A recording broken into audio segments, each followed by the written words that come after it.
गांव की सर्दियों की रातें हमेशा से शांत और गहरी होती थीं। राधिका अपने छोटे से घर में चूल्हे के पास बैठी थी। शादी को 3 साल हो चुके थे और उसका पति राजेश शहर में नौकरी के सिलसिले में महीनों तक घर से दूर रहता था। राधिका एक जिम्मेदार और संस्कारी महिला थी, लेकिन अकेलेपन का एहसास उसे अक्सर घेरे रहता।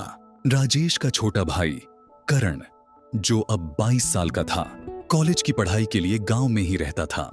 करण और राधिका के बीच हमेशा से एक सहज रिश्ता था। भाभी और देवर की हंसी ठिठोली में कोई गलत भावना नहीं थी, लेकिन उस रात कुछ अलग होने वाला था। करण जब घर लौटा तो बाहर घना कोहरा छाया हुआ था। उसने दरवाजा खटखटाया। राधिका ने दरवाजा खोला तो करण को ठंड से कांपते हुए देखा। इतनी देर कहां रह गए थे? ठंड से मर जाते। राधिका ने उसे डांटते हुए अंदर बुलाया। भाभी, दोस्तों के साथ जरा वक्त कट गया, करण ने हंसते हुए कहा। राधिका ने तुरंत उसके लिए अदरक वाली चाय बना दी। करण चाय पीते पीते राधिका को देख रहा था। उसने आज पहली बार महसूस किया कि राधिका की आंखों में कितनी गहराई है। उनकी सादगी और खूबसूरती ने उसे एक अलग ही एहसास कराया। रात के समय जब घर में सब सोने की तैयारी कर रहे थे, करण ने देखा कि राधिका अब भी रसोई में थी। वह चुपके से वहां गया। भाभी, इतनी रात गए क्यों काम कर रही हैं? आराम कर लीजिए, करण ने नरमी से कहा। राधिका ने मुस्कुराते हुए जवाब दिया, तुम्हारे भाई के बिना घर का सारा काम मेरे ही सिर पर है, आदत हो गई है। करण ने अचानक उसकी ओर देखते हुए कहा, भाभी, क्या आप खुश हैं? राधिका थोड़ा चौंकी। उसने करण की आंखों में ईमानदारी देखी। खुश तो हूं, लेकिन कभी कभी लगता है कि जिंदगी में कुछ अधूरा है। करण ने उसके करीब जाकर कहा, भाभी, अगर आपको कभी किसी सहारे की जरूरत हो तो मैं हूं ना। उस पल राधिका और करण के बीच कुछ ऐसा जुड़ गया जो शब्दों से परे था। उन्होंने एक दूसरे को कभी उस नजर से नहीं देखा था, लेकिन आज हालात अलग थे। रात गहरी हो चुकी थी। करण ने राधिका को अपने एहसासों के बारे में कुछ नहीं बताया, लेकिन उनके बीच एक नजदीकी महसूस हो रही थी। सर्दियां धीरे धीरे और गहराती जा रही थीं। राधिका और करण के बीच वह रात एक ऐसा मोड़ ले चुकी थी जिसे वे दोनों अनदेखा करने की कोशिश कर रहे थे। लेकिन जैसे जैसे समय बीता, उनकी मुलाकातें और बातें बदलने लगीं। जो रिश्ता पहले केवल मजाक और सहजता का था, उसमें अब एक गहराई और अनकही खामोशी भरने लगी थी। एक दिन राधिका ने करण को खेतों से लौटते देखा।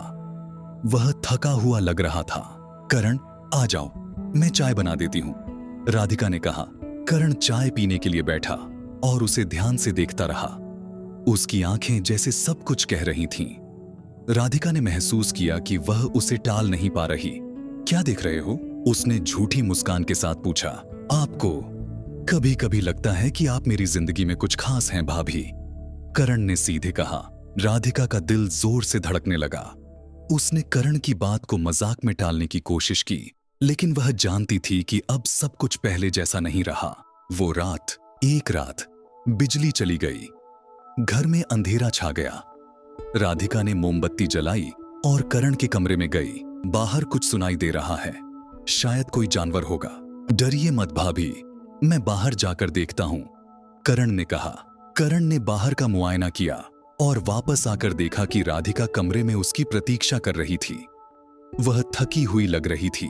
इतनी फिक्र मत किया करो करण, तुम मेरे लिए पहले ही बहुत करते हो, करण ने धीरे से कहा। आपके लिए कुछ भी करना चाहता हूं भाभी, आप मेरी जिंदगी का सबसे खूबसूरत हिस्सा हैं।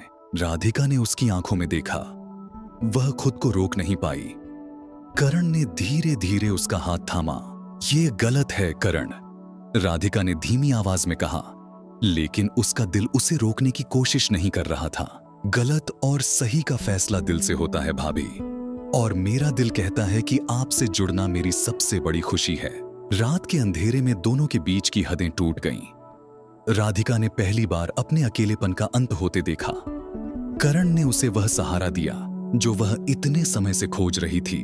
लेकिन अगली सुबह जब सूरज की किरणें कमरे में पड़ी, राधिका का दिल घबरा गया। उसने करण से कहा, यह जो हुआ उसे भूल जाओ करण, यह समाज और परिवार कभी इसे नहीं समझेगा।